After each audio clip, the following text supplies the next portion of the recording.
Ashamaara kafuuni daawwattootaaf dhaggeeffattoota Finfinnee Maltiimiidiyaa nagaan keenya kabajaa bakka irraa nu hordoftan maratti isin haa qaqqabu.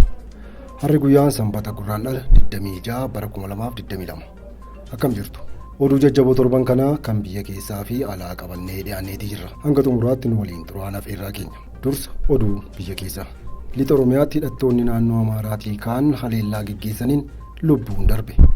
Walitti bu'iinsi godinaalee Wallagga Bahaa fi Horroo Guduruu Wallaggaa keessa jiru daa'imman haadholii ulfaaf hoosisan dabalatee jiraattota 60,000 hedduutti lakkaa'aman qe'eef qabeenya isaaniirraa buqqaasaa jira. Jiraattonni godina Wallagga Bahaa hidhattoonni afaan Amaaraa dubbatan qe'ee keenyarraa nu kaasaniiru kan jedhan yoo ta'u, mootummaan osoo warra haleellaa raawwate irratti tarkaanfii hin fudhatin qe'eetti nu deebisaa jira jechuun komii qaban ibsan. Hidhattoonni Amaaraa Gurraandhala 12 bara 2022 godina Horroo Guduruu Wallaggaa aanaa Abbee Dongoroo ganda Botoroo Booraa keessatti haleellaa geggeessaniin namooti 29 lubbuu isaanii dhabaniiru. Haleellaan kun saamichaa fi qabeenya barbadeessuus kan dabalatedha jedhu jiraattonni naannichaa. Haaluma kanaanis haleellaa humnootiin Amaaraa hidhatan raawwatan jedhame kanaan manneen 64 gubachuu himu jiraattonni.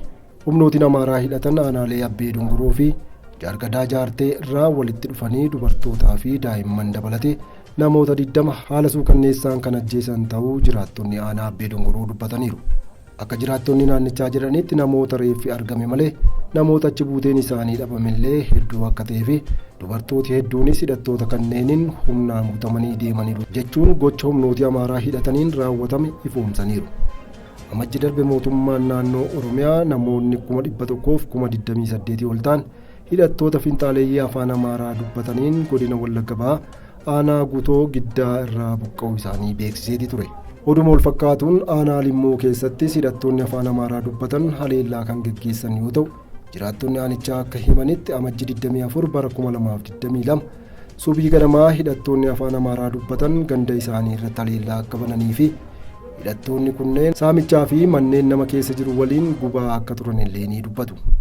Haleellaa hidhattoonni Amaaraa aanicha keessatti raawwataniin namooti 50 abiddaan gubatanii akka ajjeefaman kaan ammoo dhukaasaan lubbuun isaanii darbuu himu jiraattonni aanaa Limmoo. Kana malees hidhattoonni kunneen gocha saamichaa raawwataniin loon 30 ol ta'u hataniiru jedhu jiraattonni. Gabaasa Addis Istaandaard onkoloolessa darbe bahe keessatti ammoo jiraattonni godinichaa hidhattoonni Amaaraa daangaa ce'uun saba Amaaraa godinicha keessa jiran waliin ta'uun haleellaa akka geggeessan ibsa. Koomishiniin mirga namoomaa Itoophiyaa gama isaatiin walitti bu'iinsa hawaasaa akka hin uumamne akeekkachiisee kan ture yoo ta'u, haa ta'u malee haleellaan namoota nagaa galaafate kun qaamolee hawaasaa of eeguuf hidhataniin akka raawwatame eera ibsi koomishiniin kun baase.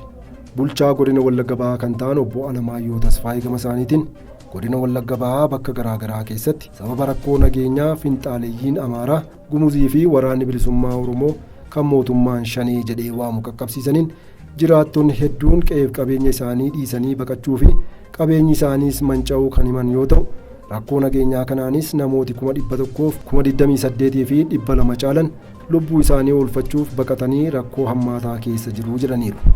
Bulchaan kun finxaaleeyyii afaan Amaaraa dubbatan kana maqaa dha'uu baatanis finxaaleeyyiin afaan Amaaraa dubbatan qaamolee nageenyaa Oromiyaa fi jiraattota irratti dhukaasa banuu isaanii himaniiti jiru.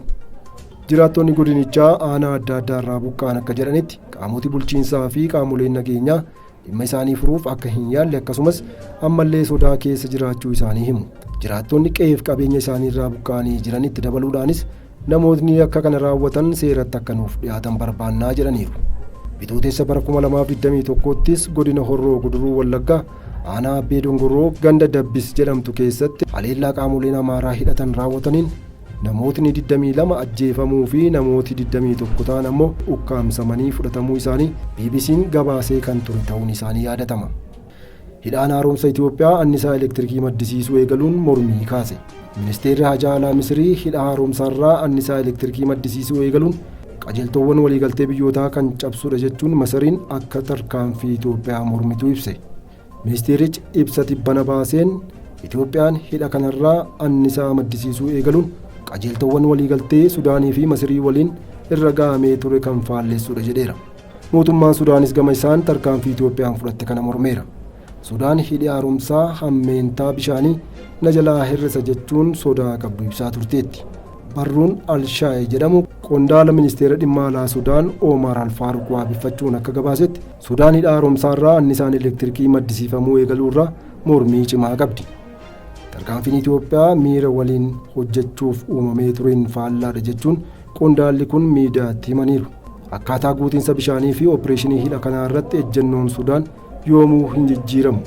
Waliigalteen seera qabeessi jiraachuu qaba jedhan. Waggaa 11 dura kan eegalame piroojeektiin humna ibsaa hidha haaromsa guddicha Itoophiyaa biyyoota laga Abbayyaa waliin qooddatan Itoophiyaa, Masirii fi Sudaan gidduutti madda wal dhabdee ture guraandhala 20 bara 2022 annisaa maddisiisuu eegale. Hidhi kun tarbaayinoota annisaa maddisiisan 13 kan qabu yoo ta'u, kanneen keessaa tokko kan ta'e tarbaayiniin hojii eegale annisaa meegaawaatii 375 maddisiisa. Tarbaayinoonni 13 wayita hojii eegalan walumaa galatti annisaa meegaawaatii 5150 maddisiisu.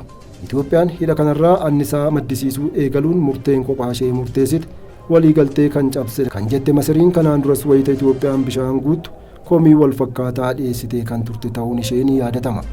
Murteen kun qajeeltawwan waliigaltee Itoophiyaan karaa muummee ministeera biyyattii bara 2015 mallatteessite kan sarbe ta'uu Masiriin mirkaneessiteetti jedha ibsi ministeera haajaa alaa Misir kun.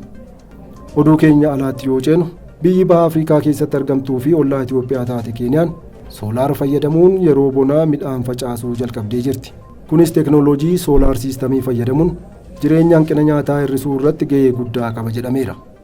Oduu keenya biraatiin pirezidaantiin Raashiyaa Vilaadimeer Puutiin naannoleen baha Yuukireen lama jechuunis Doonetskii fi Luhanskii biyya walabaa ta'uu beekamtii erga kennaniin booda loltoonni isaanii garas akka seenan ajaja kan dabarsan torbee kana keessa ture. Loltoonni ishee biyyummaa ofii kan labsatan riippablikoota uummataa Doonetskii fi Luhanskii keessatti nagaa kabachiisuu irratti hirmaatu jette Raashiyaan. Ameerikaan garuu loltoonni kun nagaa kabachiisu jedhamuun yaada fudhatama hin qabne Raashiyaan waraanaaf sababa uummachaa jirti jette. Naannoleen lamaan Raashiyaan amma beekamtii biyyummaa kenniteef kunneen bara 2014 irraa eegaluun finciltoota Raashiyaan deeggaramaniin mootummaa Yuukireen lolaa jiran harka jiru. Pirezidaantiin Yuukireen Raashiyaan ta'ee jettee birmadummaa Yuukireen sarbaa jirti jechuun yakkaniiru. Kun kanumaan osoo jiruu Raashiyaan guyyaa gaafa Kamisaatii jalqabdee biyya Yuukireen ardii samii fi bishaan irra goruun daandii sadiin qaxxaamurtee misaayilotaan haleelaatti jirti. Bulchitoonni Ameerikaa, biyyoota Awurooppaa fi Awustiraaliyaa qoqqobbiin Raashiyaa irra akka kaa'amu ajajaniis jiru. Sababuma kanaan biyyi Jarman boba'aa Raashiyaa irraa galchaa turte dhiifteeti jirti. Yuukireen bara 1991 Sooviyeet Yuuniyeen irraa kan fottokte yoo ta'u, yeroo ammaa kana naannoo lama jechuunis Doonetskii fi Luhanskii kan biyya Yuukireen keessatti argaman akka fottoqan Raashiyaan simattee jirti. Walwaraansa Raashiyaa fi Yuukireen kan hordofes biyyoonni dinagdeedhaan guddatan biyyoota lola keessa jiran lamaan deeggaruu fi mormuudhaan gartuu uumanii jiru. Chaayinaan sababaan lola kanaa fi balleessaa mootummaa Ameerikaati jetti. Ameerikaan rakkoo Raashiyaa fi Yuukireen qabbaneessuun ho'isuun gufuu nagaa taate jechuudhaan Chaayinaan Ameerikaa ceephaateetti. Oduma wal qabateen ministeerri fayyaa Yuukireen namoonni 198 ta'an weerara Raashiyaa wajjin wal qabate ajjeefamaniiru jedhan. Ministeerri fayyaa Yuukireen kan ta'an Viiktoor Liyaashko daa'imman 3 dabalatee namooti 198 kamisa darbe Raashiyaan Yuukireen irratti waraana erga bantee ajjeefamaniiru jechuun maxxansa miidiyaa hawaasaa gubbaatti maxxansaniin ibsaniiru. Namoota 1115 madaa'an keessaa immoo 38 daa'imman ta'uu ibsan. Kun miidhaa namoota nagaa irratti raawwatamedhas jedhaniiru ministeerri fayyaa Yuukireen kun. Ingilaand dhibee koronaa vaayirasii ittisuuf uggura kaa'aa turte kaasteeti jirti. Kana booda namni koronaadhaan hubame akka kanaan dura seeraan akka manatti ittifamu gochuun hin jiru jetteetti Ingilaand. Kana dura namoonni COVID-19 qabaman manatti ittifamuu fi imala biyya tokkorraa gara biyya biraatti godhanis dhorkaa kan turte Ingilaand. Kana booda bakka feetan deemtanii deebi'uuf bilisummaa qabdu jettee jirti. Egaan hordoftoota keenyaa oduun har'aaf jenne kana fakkaata ture. Oduu har'aa qopheesse kan isiniif dhiyeessan Adaana Tasfaayiiti. Waan waliin turtaniif galatoomaa. Chaanaalii yuutuubii keenyaa sabiskiraayib gochuun dagatinaa. Finfinnee Maltiimiidiyaa madda seenaaf odeeffannoo.